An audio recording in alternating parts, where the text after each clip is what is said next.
এই যে ডিয়ার মদন, আষাঢ় মাসের মেঘের মতো গোমরা কেন বদন? গোমরা কি আর সাধে গোসাই বাড়ির পোংটা গজা দিল চুরেছে কাঁধে। বেশ হয়েছে বেশ, গজার হাতে মজার সাজা ছুটলো বসে।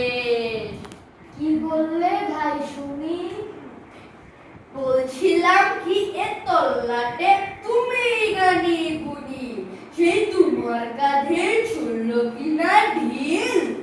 আর বলো না, আর বলো না, একটু হলে হতেন যে হার্ট ফেল। হলেই ভালো হতো, বুঝতে তখন কত ধানে চাল হয় যে কত।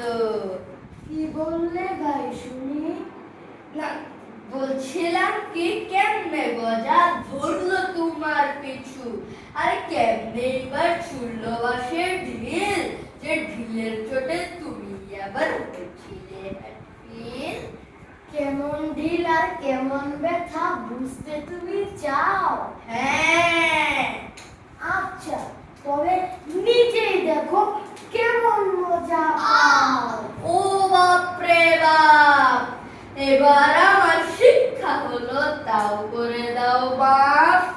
পরের দুঃখে হাসলে তুমি, হাসলে পাবে এমনই জবাব। হ্যাঁ,